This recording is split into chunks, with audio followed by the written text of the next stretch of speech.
Ram Ram guys. तो हम अब यहाँ पे हैं आपके सामने 12th का प्लान लेके सितंबर मंथ का। तो चलिए बात कर लेते हैं उसके बारे में, क्या कैसे करना है और क्या क्या आपको साथ में रखना है ताकि आप नीट में एक अच्छा स्कोर और रैंक ला सकें। तो वैसे तो मैं बात कर चुके हैं इसके लिए, बट चलिए स्टार्ट करते हैं अब हम इसके बारे में। तो आपको सितंबर में क्या क्या करना चाहिए और कैसे करना है, तो अभी हम बात कर लेते हैं। आप सितंबर में प्रेजेंटली या करंटली आप कहाँ पे होंगे, तो हम जो ऐसा लगभग रहता है ट्रेंड या फिर जैसा आप कह सकते हैं स्पेस रहता है सिलेबस कंप्लीशन का, तो इस टाइम तक हम लोग फिज़िक्स में ईएमआई पे होते हैं, केमिस्ट्री में डी एंड एफ लोग, जूलॉजी में ह्यूमन हेल्थ एंड डिजीज़ और बॉटनी में माइक्रोब्स इन ह्यूमन वेलफेयर ख़त्म हो चुके होते हैं। नहीं हुए तो ज़्यादा स्ट्रेस लेने की ज़रूरत नहीं है, ख़त्म कर लीजिएगा इन्हें। तो अब हम बात कर लेते हैं कि हमें सितंबर में क्या क्या करना है। तो सितंबर में हमें फ़िज़िक्स में एक तो अल्टरनेटिंग करंट करना है, एक ईएमडब्ल्यू वेव्स करना है। क्योंकि आप ये जो इसमें फ़र्स्ट टाइम हुआ है कि मैंने किसी शेड्यूल में आपको कहा हो कि फ़िज़िक्स के 2 चैप्टर आपको इकट्ठे करने हैं, एक ही मंथ में करने वाला। मोस्टली ऐसा होता है कि आप एक मंथ एक चैप्टर को देते हैं तो वो थोड़ा वो रहता है, ईजी रहता है आगे करने के लिए। बट इसमें ऐसे है कि अल्टरनेटिंग करंट एक कंसेप्चुअल चैप्टर है पर लेंथी चैप्टर है, दिखता टफ है, बट जिस हिसाब से इसके आगे क्वेश्चंस आते हैं आप पीवाई के उसमें देखें उतना टफ चैप्टर नहीं है, इजी चैप्टर है। सिर्फ एक चीज़ होनी चाहिए इसमें कि आपको इसके कंसेप्ट्स क्लियर होने चाहिए। अगर आपको कंसेप्ट्स क्लियर हैं इसके तो कोई चांस नहीं, कैसा भी क्वेश्चन हो कुछ भी आ जाए आप आराम से कर लेंगे, सिर्फ कॉन्सेप्ट्स क्लियर कर लीजिए अपने। और दूसरा बात करते हैं बीएमडब्ल्यू वेव्स की, तो इसमें कुछ भी न्यूमेरिकल्स मतलब कुछ ही फार्मूलाज होते हैं बेसिक से, उसके अलावा कुछ नहीं होता। बाकी इससे जो मेन क्वेश्चन या मेन पार्ट बनता है वो बनता है थ्योरी और बेसिक्स का या कंसेप्ट्स का जो है। तो ईएमडब्ल्यू वेव्स के लिए मैं ज़रूर कहूँगा एनसीईआरटी पढ़ लीजिएगा। अल्टरनेटिंग करंट की भी एक बार रीडिंग ज़रूर लीजिएगा, आगे जो लास्ट में मोटर वगैरह आती हैं उसके क्वेश्चंस बनते हैं, मतलब इससे आ जाते हैं एनसीईआरटी से क्वेश्चन, तो इस चैप्टर की भी 1-2 बार रीडिंग। फ्रीक्वेंट नहीं है एनसीईआरटी क्वेश्चंस, बट आपको मिलने के चांस रहेंगे।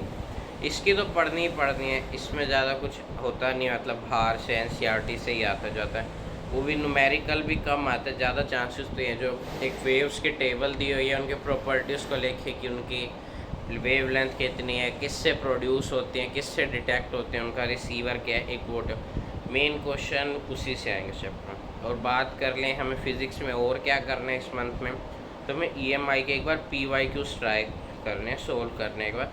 ईएमआई के पीवाईक्यूज़ इसलिए रहेंगे, अच्छा चैप्टर है, 2-3 क्वेश्चन हर साल आते हैं इस चैप्टर से, तो अगर आप इसको पक्का करके चल रहे हैं तो बहुत बेटर रहेगा आपके लिए, आगे जाके कोई दिक्कत नहीं होती इसमें बिल्कुल भी। तो और हम बात करते हैं केमिस्ट्री में हमें क्या करना है, तो कोऑर्डिनेशन कंपाउंड्स करना है हमें, मतलब इस मंथ में हमें कोऑर्डिनेशन कंपाउंड करना है। इसमें मैं आपको एक चीज़ बता दूं, आपको उससे आसानी भी रहेगी आगे करने में। इसके जो भी क्वेश्चन रिसेंट ईयर्स में मैंने नीट में देखे हैं या बोर्ड में देखे हैं वो प्योर एनसीईआरटी बेस्ड आते हैं, प्योर एनसीईआरटी बेस्ड। अगर वो कोई एग्जांपल भी पूछ रहे हैं कि ये क्या है, कि वो ऑप्टिकली एक्टिव कंपाउंड पूछ रहे होते हैं या कुछ भी पूछ रहे होते हैं, वो कोई एग्जांपल भी पूछ रहे हैं तो उसमें भी सेम ही आता है बिल्कुल। एनसीईआरटी के जो एग्जांपल्स हैं, जो इन टेक्स्ट क्वेश्चंस होते हैं, लगभग क्वेश्चंस उसी से आता है। अगर आपके पास टाइम हो तो जो आफ्टर एनसीईआरटी टेक्स्ट के जो क्वेश्चंस होते हैं चैप्टर के बाद वो भी कर लीजिए। ये तो बोर्ड में और नीट में मैंने ऑब्जर्व करा है कि जो भी क्वेश्चन आ रहे हैं रिसेंट ईयर्स में, मतलब अभी भी नहीं, 2-4-5-7 साल पहले तक के, उसमें डायरेक्ट एनसीईआरटी क्वेश्चंस है। तो अगर आपने एनसीईआरटी पढ़ ली और उसके क्वेश्चंस कर लिए, पीवाईक्यूज़ तो मैंडेटरी है, बाकी इसमें मैं कहूँगा कि उसके क्वेश्चन कर लीजिए, फिर कोई चांस ही नहीं बचता कि आपका क्वेश्चन गलत हो सकता है इससे। ये चैप्टर एक तरह से समझ लीजिए पक्का हो गया आपका, full out of full. Chemistry में अगर 180 में से 10 या 20 जितने भी नंबर का ये आया आपके पूरे हैं उसमें से, नो डाउट, फिर उसमें आप बिल्कुल सिक्योर रहेंगे।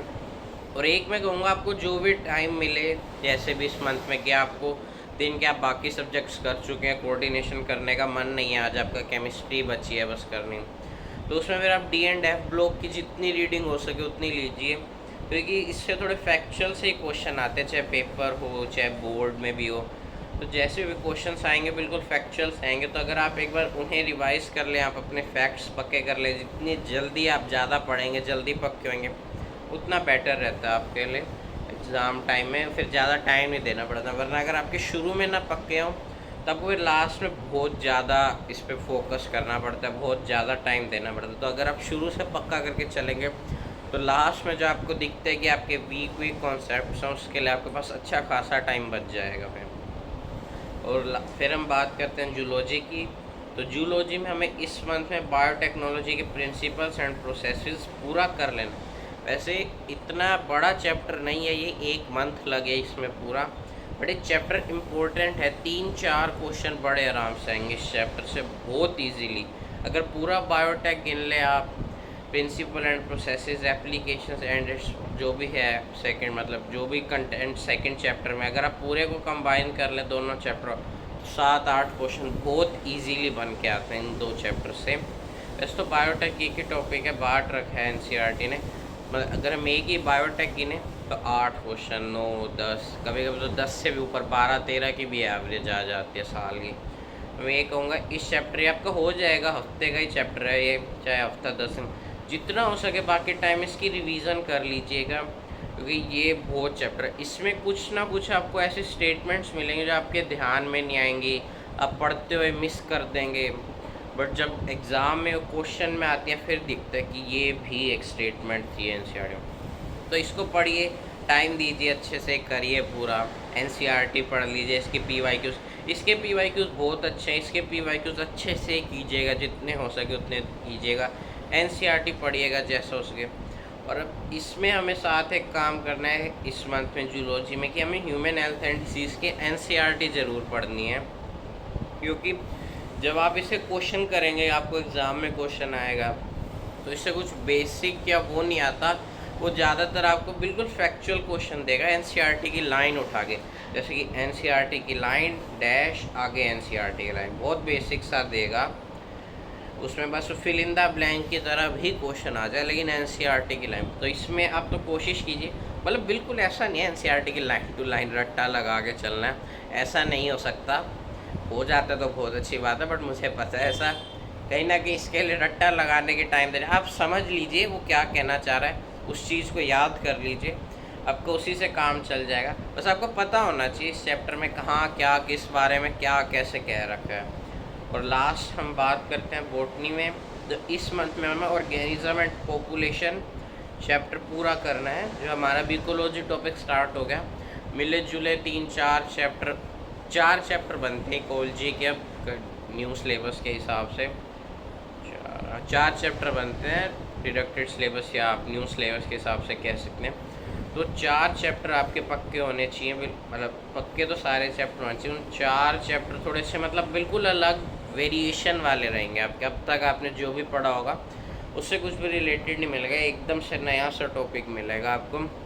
अच्छा टॉपिक है, 8-10 क्वेश्चन पूरा इकोलॉजी टॉपिक कैरी करके रखता है अपने साथ आराम से, 8-10 तो आप बड़े आराम से मान के चलिए, ऑन एन एवरेज हर साल हमें इतने क्वेश्चन मिल जाते हैं इस चैप्टर में से। तो आप इसको पढ़िए। ऑर्गेनिज्म एंड पॉपुलेशन पूरे इकोलॉजी में थोड़ा सा लेंथी चैप्टर है, इसमें आप इसकी एनसीईआरटी पढ़ लीजिए, पीवाईक्यूज़ कर लीजिए।